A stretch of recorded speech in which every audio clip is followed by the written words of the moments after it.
Good evening, I'm Dennis Ward. Welcome to APTN National News. First Nations leaders are in Ottawa this week for the Assembly of First Nations winter meeting. Tuesday was the first day of the Assembly, and judging by discussion on the floor, it appears the Carney government's energy pipeline memorandum of understanding signed with Alberta last week is not going over well. APTN's Fraser Needham starts us off tonight. Thank you. In her keynote speech Tuesday morning, AFN National Chief Cindy Woodhouse-Nepenak took direct aim at the Ottawa-Alberta MOU. On the weekend, we saw a national report on the Alberta-Canada MOU state categorically that the mantra of free, prior, and informed consent from Indigenous communities is gone, as if First Nations rights can be wiped away with one federal-provincial MOU. It was difficult to watch BC and many First Nations excluded from these discussions, particularly on the Pacific Coast. She followed this up by saying if the Carney government plans to make Canada a worldwide energy leader, it will need to change its current approach to development projects that involve First Nations. Over $600 billion of projects are forecast to be launched on our traditional lands over the next decade. The potential benefits are in the trillions of dollars, but they won't advance without First Nation support.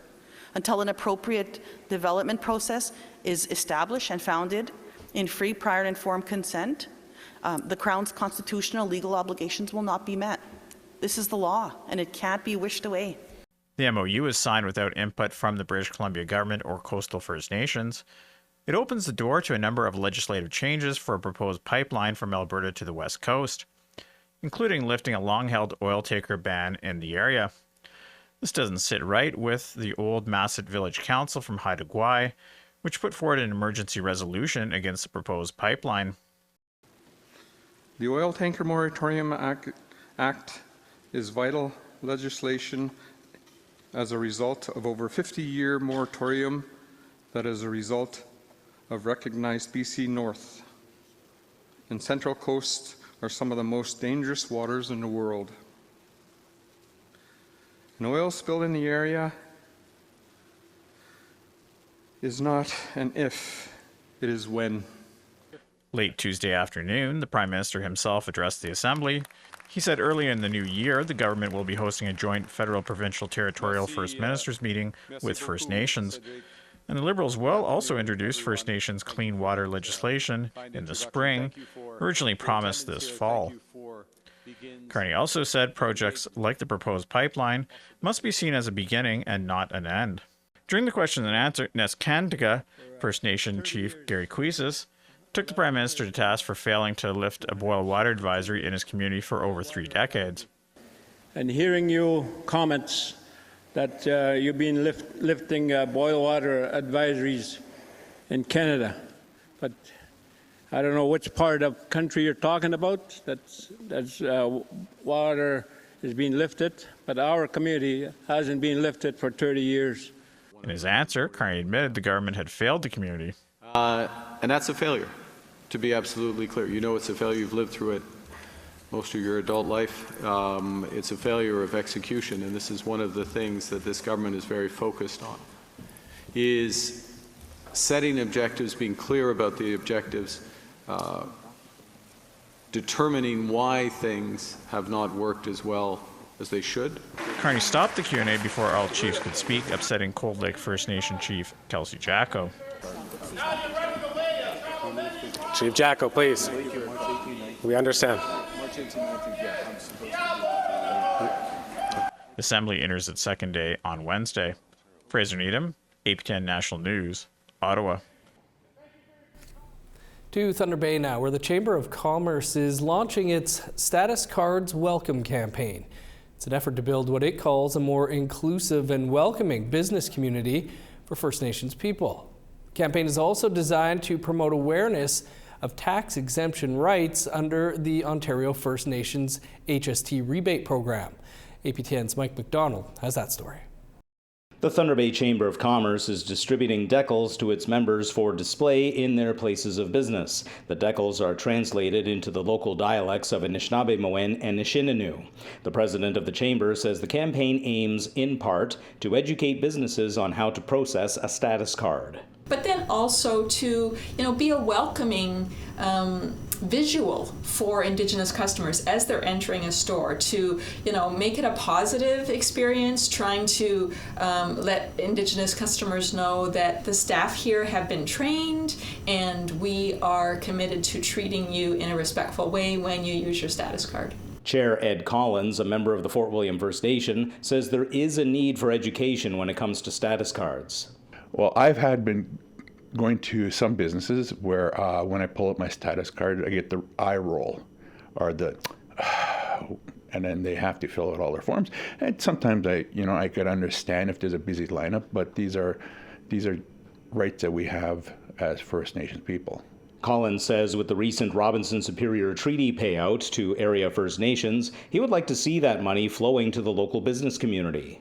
100% agree that there's some money flowing into Thunder Bay, and we want to make sure that people shop in Thunder Bay, people shop at our local businesses, and spend that money here, right? So supporting not only First Nation businesses, but businesses in Thunder Bay.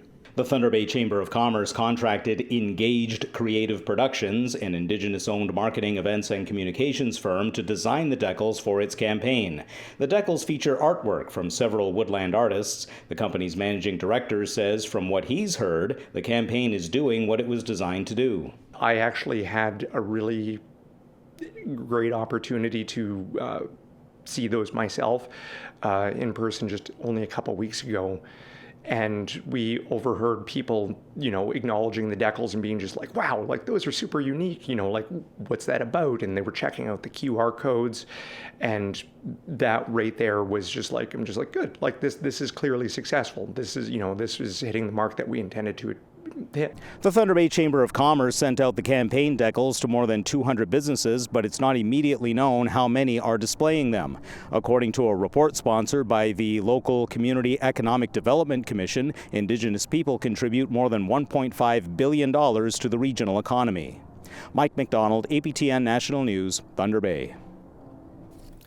Thanks, Mike. An apartment building near downtown Yellowknife is officially reopening its doors after sitting vacant for a decade. NWT Housing, the corporation responsible for social housing, says the project puts them one step closer to their goal of moving away from private market rentals. Our reporter Charlotte Moore Jacobs takes us on a tour. This newly renovated 36-unit building on 51st Street in Yellowknife is expected to offer new beginnings for dozens of people. A mix of 1- and 2-bedroom units for social housing tenants, something Yellowknife City Mayor Ben Hendricks welcomes. Not long ago, this building was empty and aging. Today, it's ready to open its doors as safe and stable homes for Yellowknifers who need them. Over the last 2 years, NWT Housing has been working on modernizing the Aspen Apartments. Formerly federally owned, NWT Housing acquired it along with $7.9 million from the feds back in 2023. Director of Infrastructure Services with Housing NWT, Daniel Corver, says it's a testament to the ability to invest in existing infrastructure and, with funding, get another 25 years out of it. We went into this project with pretty good confidence that we weren't going to run into any structural issues or mold issues. We did extensive mold sampling in here as well. So I think on this one we learned that this was a good building. And clients will see improved safety features with ventilation, a security system, and energy-efficient utilities. While the auditor can raise the issues, the accountability lies with the corporation. In October, the Auditor General gave a failing grade to NWT Housing, finding the corporation didn't ensure residents most in need of shelter had equitable access to public housing, nor did they properly manage the condition of their units. The GNWT accepted all the recommendations. While Aspen Apartments doesn't actually add any more public housing client spots, it will significantly improve the quality of those spots as NWT Housing moves clients housed in private complexes, often older buildings in dire need of repair. Minister of Housing Lucy Kuptana says this move will also ease pressure on the city's rental market. The less we pay and the more we add to our housing stock means more affordable housing throughout Yellowknife. So we're not paying a private land lowered to rent units. We are actually complementing by adding public housing units into our stock here in Yellowknife. There's roughly 300 people on the housing wait list in Yellowknife. Charlotte Moore-Jacobs, APTN National News, Yellowknife. A debate was supposed to be held today at the University of Victoria in British Columbia by MLA Dallas Brody, who is known to deny residential school traumatic experiences.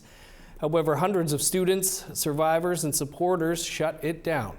Our APTN's Tina House was there and has this update.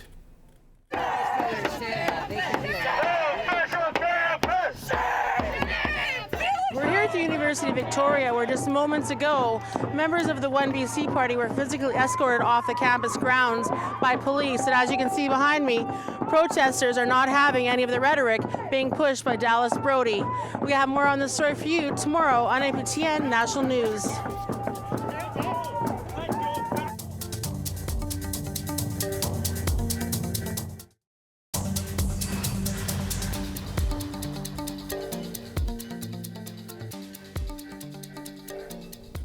Welcome back. We take you to Norway House, Cree Nation now in northern Manitoba to tour the new state-of-the-art hospital the leadership advocated for over 20 years. While it opened its doors in October 2024, not all of the departments are fully functional yet. APTN's TR Wheatley explains. The Nanantaway-Weegamik Center of Excellence opened its doors over a year ago, but behind the scenes, leadership continued to build capacity. Councillor Dion Clark says Norway House Cree Nation took the lead in getting this building up, using their own source revenue and finding creative ways to combine health, education, and employment and training dollars. Only after they did that is when the federal and provincial governments pitched in. So we worked closely with other major partners and had our own people start building this place. Everything from electricians, the flooring, every facet of this area, the mechanical side of stuff. So, because it's our people will be here to maintain the building and to continue the operation of this building. It replaced the old hospital built in 1952 that was run by the First Nations and Inuit Health Branch. Now I understand. One of the much-needed departments in the Nanantaway-Weegamik Center is the Renal Health Care Unit. Clarice Hutchings has specialized in renal health since 2020. She's often had to educate people about her department. They think it's just a machine that a nurse just runs, that you slap a patient on and that's it, but it's way a bigger role than that. All the medication, their blood work, their electrolytes, their diet, you know, we have to look at all aspects, and then there's all their other issues that come up. Because there are patients, you know, they can have other illnesses happening, you know, pneumonia, or they could have a diabetic foot ulcer, they could have an eye issue, they could have gastritis where they're vomiting and diarrhea. In the past 5 years alone, she's seen over 20 people have had to move to Winnipeg for dialysis. She hopes one day soon they can come back home. Currently, the capacity only allows for 8 patients 3 times a week for 4-hour visits. But they are working toward taking on 24 patients. In order to do that, though, they need more staff. Hutchings says her patients tell her they are grateful because they are cared for at home by their own people who are all fluent in the Cree language. I've only been doing this for 5 years, and I can see a lot of the psychosocial aspects of what the patients go through. And being in the city is not always the best thing. And they tell us, you know, imagine being away from your kids, your grandkids, your grandparents, your aunts and uncles. There is also an emergency room, primary and inpatient care here as well. Hi. Hey, Joey. How's it going? Specialists like this physio doctor and others such as dermatologists, pediatricians, cardiologists, and orthotechnicians come into the community. Beverly Chartrand works with the specialists both on the ground here and through telehealth.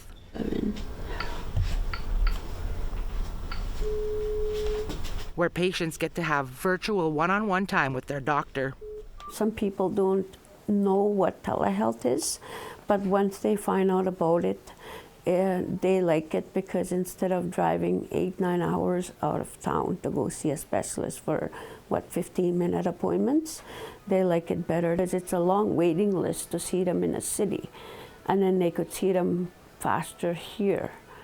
So this is a second birthing room. Another vital part of the Nanantaway Weegamik Center is the birthing unit.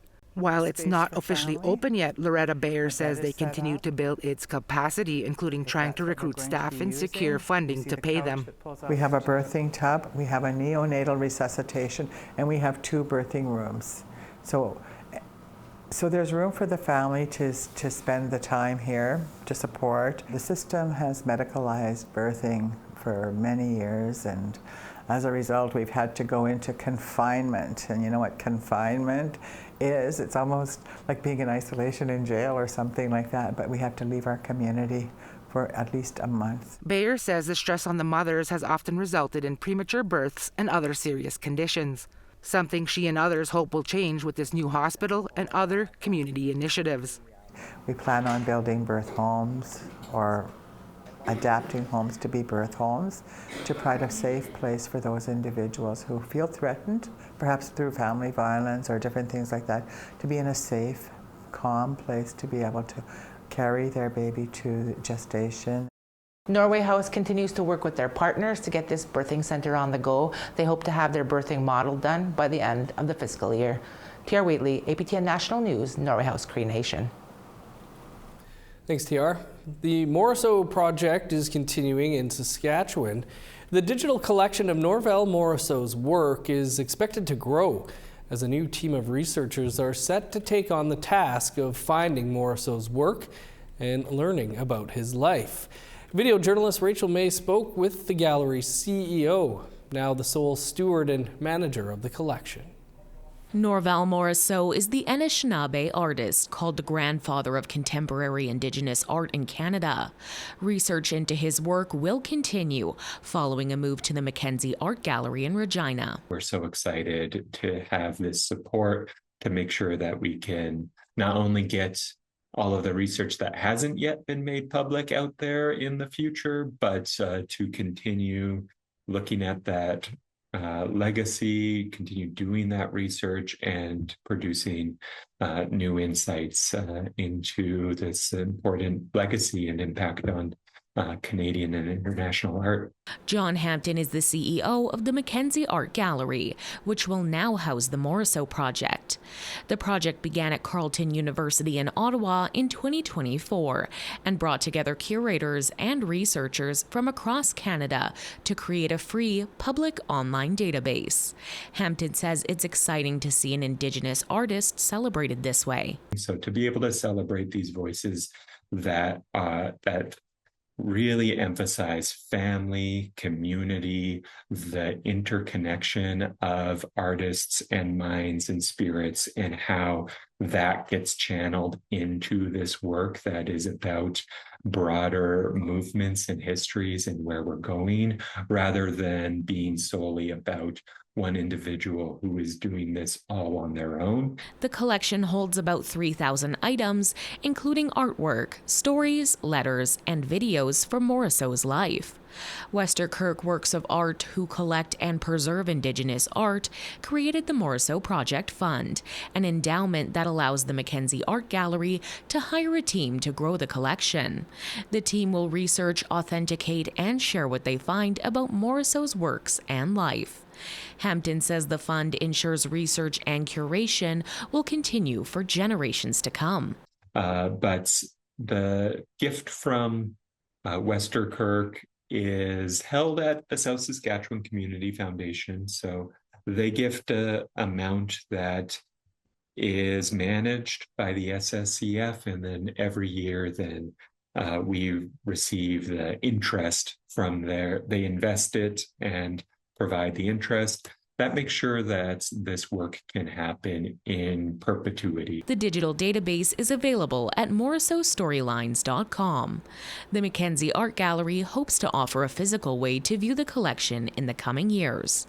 Rachel May, APTN National News, Saskatoon.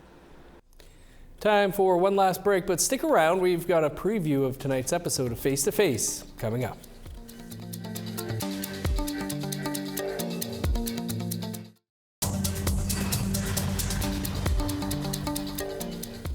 Welcome back. Time now for our photo of the day. And Corinne snapped this photo of a pink and orange sky peeking through the trees as seen from a nearby riverbank in the RM of Alexander, Manitoba. Thanks for sharing. You can send your pictures to share@aptn.ca for the chance to be our next photo of the day. Now let's take a look at tomorrow's weather forecast. Starting on the East Coast, +2 for Fredericton, cloudy, and 5 for Halifax. -13 in Kuujjuaq, sunny and 10 below for Nain. -2 in Montreal, 1 below in Val-d'Or. 0 and cloudy for Sault Ste. Marie, London, and Ottawa. -5 in Thunder Bay, sun's out, and -12 in Sioux Lookout. -20 for Churchill and God's Lake. Sunny and 11 below for Winnipeg and Brandon, -13 in Dauphin.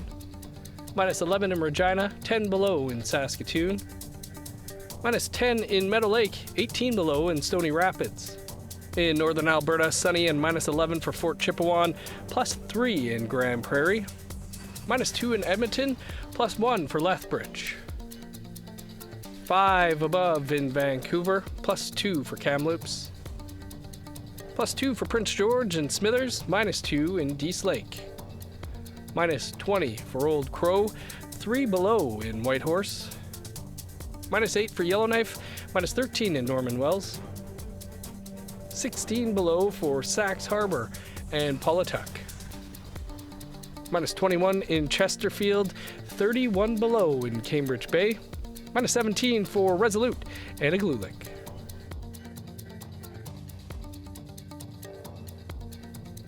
Juno Award-winning OG Cree artist Ace Anabi is our guest on an all-new Face-to-Face tonight. In just 3 years, he has dropped 3 albums, won 2 Juno Awards, been shortlisted for a Polaris Prize, and played shows around the globe. But as he tells us tonight on the show, his music career nearly didn't happen. I was like scrolling social media one day, and it was like, apply to play the International Indigenous Music Summit. And I almost didn't do it because it was $40. Mm-hmm. And I was like really militant on paying off my student debt. So I was like, I joke sometimes that my music career almost didn't happen over $40. Right. But I did the application fee and I sent in this performance video, and these 2 women were like, who are you and how come we've never heard of you before? And you can watch our interview with Ace Anabi in less than 2 minutes' time. He also performs his song Home for us later in the show. That's all the time we have for your APTN National News for this Tuesday. You can find much more, including all of the latest from the AFN Chiefs Assembly, over on our website, aptnnews.ca. I'm Dennis Ward, Marcy Miigwech. Thanks for being with us. Have a great night.